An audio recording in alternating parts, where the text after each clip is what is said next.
जय श्री कृष्ण। आज का विषय है कि हम देवताओं का, ऋषियों का और पितरों का तर्पण करते हैं। आखिर तर्पण करने की आवश्यकता क्यों? तो इस विषय में शास्त्र कहता है कि हम सभी मनुष्यों के ऊपर 3 ऋण होते हैं: देव ऋण, ऋषि ऋण एवं पितृ ऋण। देवताओं की कृपा से ही हमारा यह सुंदर शरीर सक्रिय है, क्रियान्वित है। 10 इंद्रियां अपने अपने कार्य में संलग्न हैं। इसलिए हमारे इसे मानव शरीर पर देवताओं का ऋण बना रहता है।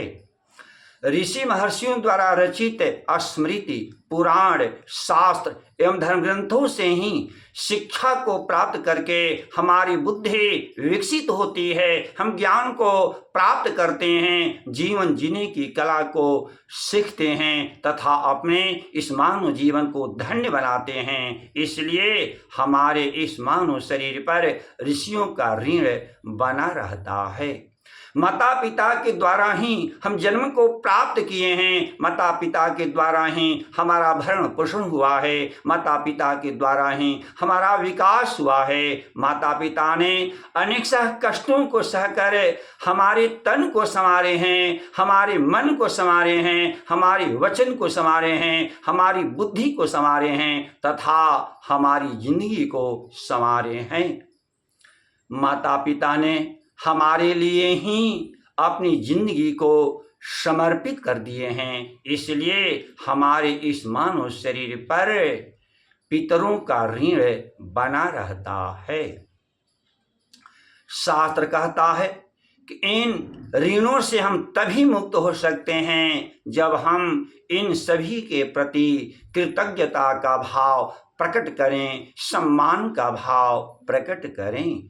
देवताओं का तर्पण करने से यानी जलांजलि देने से, देवताओं का पूजन करने से, देवताओं का स्तवन करने से, देवताओं को घी एवं साकल्य से हवन करने से तथा देवताओं के चरणों में नतमस्तक होने से हम देव ऋण से मुक्त हो जाते हैं।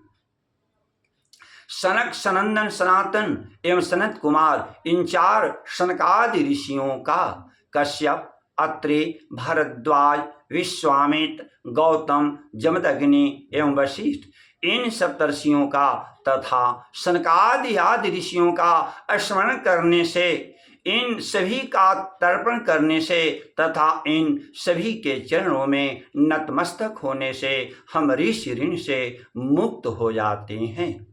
अपने जीवित माता पिता की सेवा करने से, दादा दादी की सेवा करने से तथा नाना नानी आदि वृद्धजनों की सेवा करने से तथा इन सभी की आज्ञा का पालन करने से एवं इन सभी के दिवंगत हो जाने के बाद भी इन सभी का स्मरण करने से, इन सभी का तर्पण करने से, इन सभी पितरों का पूजन करने से और इन सभी पितरों का श्राद्ध करने से हम इन सभी के चरणों में नतमस्तक होने से हम पितृ ऋण से मुक्त हो जाते हैं। इसीलिए हमारे शास्त्रों में तर्पण करने की आवश्यकता बताई गई है, जो कि हम शास्त्रों में विश्वास रखते हुए तथा अपने पितरों में श्रद्धा को रखते हुए तर्पण करते हैं। इस तर्पण विधि से देवताओं की, ऋषियों की एवं पितरों की हम पर कृपा बनी रहती है, आशीर्वाद बना रहता है, जिससे हम निर्मल बुद्धि को प्राप्त करते हैं, सुंदर दीर्घायु एवं बुद्धिमान संतान को प्राप्त करते हैं, आरोग्यता को प्राप्त करते हैं, संपदा को प्राप्त करते हैं, सुख शांति को प्राप्त करते हैं एवं मरने के बाद भी सद्गति को प्राप्त करते हैं। अतः अपने जीवन को सुखमय बनाने के लिए, अपने जीवन को सुगंधित बनाने के लिए, अपने जीवन को सुव्यवस्थित बनाने के लिए तर्पण की उतनी ही आवश्यकता है जितने की जिंदगी जीने के लिए जल, अन्न एवं वायु की आवश्यकता है। अंत में सबके मंगल की कामना। ओम स्वस्ति।